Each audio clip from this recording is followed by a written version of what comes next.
আজকের রেসিপি সজনে ডাঁটা এবং ডালের বড়া দিয়ে একটা নিরামিষ ঝোল। নমস্কার বন্ধুরা, বনশ্রীস কিচেন অ্যান্ড ব্লগস থেকে সবাইকে স্বাগত জানাই।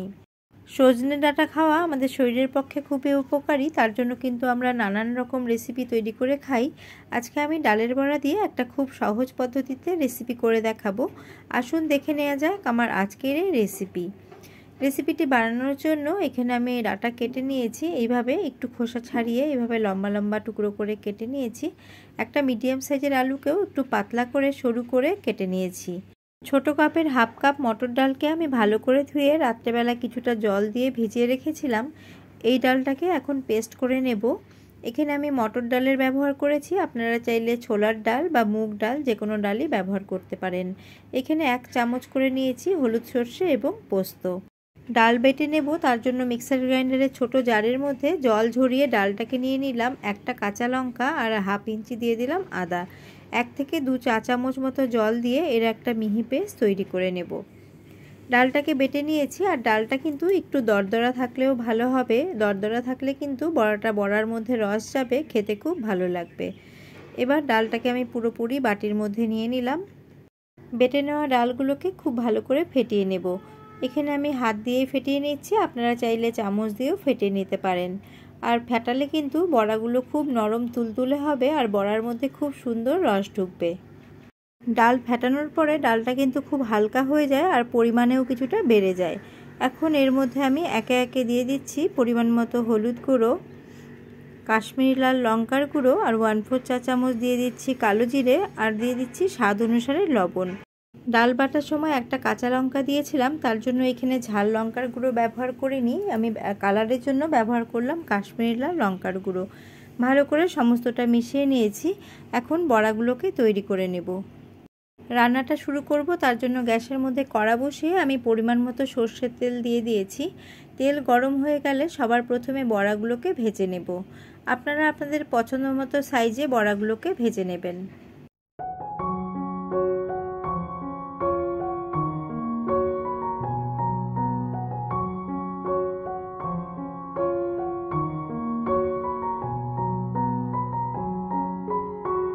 রেসিপির জন্য যে কটা ডালের বড়ার প্রয়োজন সেগুলো আমি কড়ার মধ্যে দিয়ে দিচ্ছি, আর বাদবাকি ডাল বাটা আমি রেখে দিচ্ছি। এটা আমি পরে বড়া বানিয়ে খাবো। এক সাইডে বড়াটা হয়ে গেলে আমি আরেক সাইডে উল্টে দেব।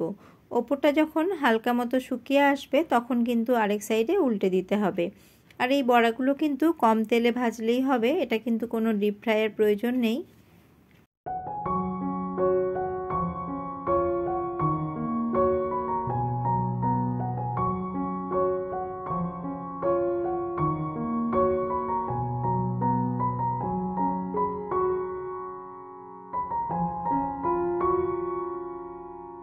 লো ফ্লেম করে উল্টে পাল্টে বড়াগুলোকে লাল লাল করে ভেজে নিয়েছি। এখন বড়াগুলোর তেলটা ঝরিয়ে নিয়ে একটা পাত্রের মধ্যে তুলে নিচ্ছি। এই বড়াগুলো শুধু মুখে খেতেও কিন্তু ভালো লাগে। বড়া ভাজার পরে কড়ার মধ্যে যে অবশিষ্ট তেল রয়েছে এর মধ্যেই আমি এখন আলুগুলোকে ভেজে নেব। সামান্য একটু নুন এবং হলুদ দিয়ে ঢাকা চাপা দিয়ে লো ফ্লেমে আলুগুলোকে লাল লাল করে ভেজে নেব। আলুগুলোকেও লম্বা এবং একটু সরু করে কেটে নিয়েছি, এতে আলুগুলো তাড়াতাড়ি ভাজা হয়ে যাবে এবং সেদ্ধও হয়ে যাবে। এখন আমি ঢাকা চাপা দিয়ে একদম লো ফ্লেমে লাল লাল করে আলুগুলোকে ভেজে নেব। আপনারা চাইলে আলুগুলোকে একটু ভাপিয়ে নিয়ে ভেজে নিয়েও কিন্তু রান্নাটা করতে পারেন। ঢাকা চাপা দিয়ে লো ফ্লেম করে আলুগুলোকে আমি লাল লাল করে ভেজে নিয়েছি। এখন তেলটাকে ঝরিয়ে নিয়ে আলুগুলোকে একটা পাত্রের মধ্যে তুলে নিচ্ছি। আলু ভাজার পরেও কড়ার মধ্যে সামান্য একটু তেল রয়ে গেছে, এর মধ্যে আমি আরেকটু সর্ষের তেল অ্যাড করে নিচ্ছি। তেল ভালো করে গরম হয়ে গেলে একটা শুকনো লঙ্কা ফোড়নে দিয়ে দিলাম, আর দিয়ে দিচ্ছি এর মধ্যে 5 ফোড়ন। এবার ফোড়নটাকে আমি কয়েক সেকেন্ড একদম লো ফ্লেম করে ভেজে নেব।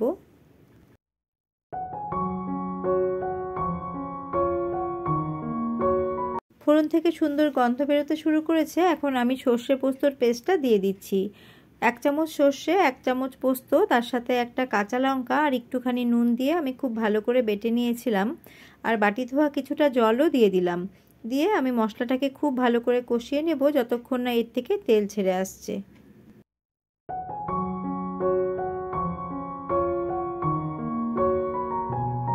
মশলাটা খুব ভালো করে কষে গেছে, মশলা থেকে তেল ছাড়তেও শুরু করেছে। এখন এর মধ্যে আমি টমেটো কুচি দিয়ে দিচ্ছি। একটা মিডিয়াম সাইজের টমেটোর আমি হাফ টমেটো কুচি এখানে দিয়ে দিলাম, আর বীজগুলো কিন্তু ফেলে দিয়েছি। আর এর মধ্যে সামান্য একটু নুন দিয়ে দিলাম যাতে টমেটোগুলো খুব তাড়াতাড়ি গলে যায়। এবার লো ফ্লেম করে আমি 3 থেকে 4 মিনিট মতো ঢাকা চাপা দিয়ে দেবো যাতে টমেটোটা একদম নরম হয়ে যায়।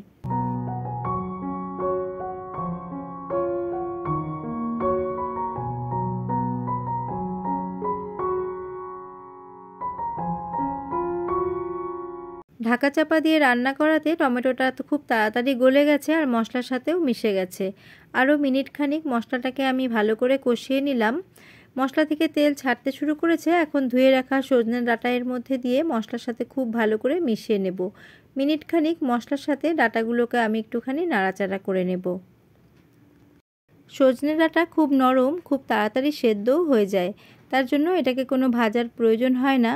আমি মশলার সাথে ভালো করে মিশিয়ে নিয়ে একদম লো ফ্লেমে আমি 3 থেকে 4 মিনিটের জন্য ঢাকা চাপা দিয়ে রান্না হতে রাখলাম। মিনিট 4 পর ফিরে এলাম। মাঝে ঢাকা তুলে আমি আরেকবার নেড়ে দিয়েছিলাম। তখন দেখলাম যে অনেকটা ড্রাই মতো হয়ে গেছে, তার জন্য আমি 2 টেবিল চামচ মতো জল দিয়ে আবারও ঢাকা চাপা দিয়ে এটাকে রান্না হতে দিয়েছিলাম। এখন এর মধ্যে দিয়ে দিচ্ছি পরিমাণ মতো হলুদ গুঁড়ো, দিয়ে দিচ্ছি লাল লঙ্কার গুঁড়ো। আমি পোস্ত বাটার সময় একটা কাঁচা লঙ্কা দিয়ে বেটেছিলাম, তার জন্য সেই পরিমাণে আমি এখানে লঙ্কা দিলাম। সামান্য একটু জল দিয়ে আমি মশলা যাতে না পুড়ে যায় আবারও ভালো করে সমস্তটা মিশিয়ে নিচ্ছি। সজনে ডাঁটা 50% সেদ্ধ হয়ে গেছে। এখন ভেজে রাখা আলুগুলো আমি একসাথে দিয়ে দিচ্ছি। একসাথে দিয়ে সমস্তটা মিশিয়ে নিচ্ছি। আলু সেদ্ধ হতে কিছুটা সময় লাগবে, তার জন্য আমি আলু এখনই দিয়ে দিলাম। দিয়ে সমস্তটা ভালো করে মিশিয়ে নিয়েছি। এখন এর মধ্যে গ্রেভির জন্য আমি দিয়ে দেব জল। আমি একটা পাত্রের মধ্যে গরম জল করে নিয়েছিলাম, সেই জলটাই দিচ্ছি। আর এই রেসিপিতে কিন্তু জলের পরিমাণটা একটু বেশি দিতে হবে, কেননা বড়া অনেকটাই জল টেনে নেবে। আর এখানে সবসময় গরম জল দেওয়ারই চেষ্টা করবেন, তাহলে কিন্তু এর টেস্টটা খুব ভালো হবে। গ্রেভি যাতে তাড়াতাড়ি ফুটে ওঠে তার জন্য গ্যাসের ফ্লেমটাকে হাই করে দিয়েছি।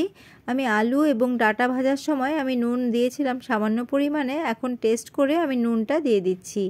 আর এখানে যেহেতু টমেটো ব্যবহার করেছি তার জন্য আমি তার ব্যালেন্সের জন্য এর মধ্যে আমি একটু চিনি দিয়ে দিচ্ছি। এই চিনিটা দিলে কিন্তু টেস্টের ব্যালেন্স হবে, একদমই মিষ্টি হবে না, আর খেতেও ভালো লাগবে। এখন ভালো করে ফুটে উঠেছে। আমি ঢাকা চাপা দিয়ে 5 থেকে 6 মিনিটের জন্য রান্না হতে রাখলাম।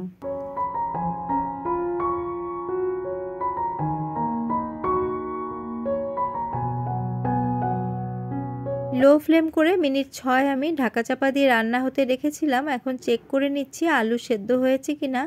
আলু কিন্তু ভালো করে সেদ্ধ হয়ে গেছে, আর ডাঁটা তো সেদ্ধ হবেই। দেখুন ডাঁটাও কিন্তু নরম হয়ে গেছে, কিন্তু একদমই গলে যায়নি। এখন এর মধ্যে আমি ভেজে রাখা বড়াগুলোকে দিয়ে দেব।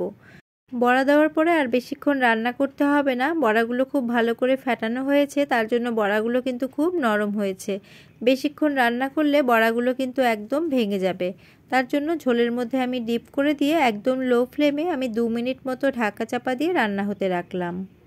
মিনিট 2 পর আমি ফিরে এসেছি। বড়াগুলো কিন্তু অনেকটাই ঝোল টেনে নিয়েছিল, তার জন্য আমি মাঝে ঢাকা তুলে হাফ কাপ একদম ফুটন্ত গরম জল এর মধ্যে অ্যাড করে দিয়েছিলাম।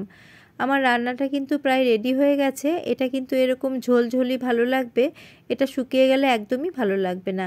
আমি এখন আপনাদের সার্ভ করে দেখাচ্ছি।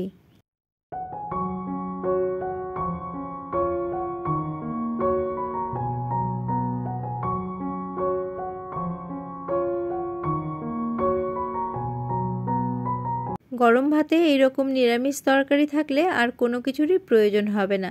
রেসিপিটি কেমন লাগলো কমেন্ট করে জানাবেন। ভালো লেগে থাকলে আপনারা বাড়িতে তৈরি করে খাবেন এবং একটি লাইক করবেন। বেশি ভালো লেগে থাকলে ফ্রেন্ডস অ্যান্ড ফ্যামিলির সাথে শেয়ার করতে পারেন। আবারও হাজির হব অন্য কোনো রেসিপি নিয়ে বা ব্লগস নিয়ে। আজ এই পর্যন্তই। নমস্কার।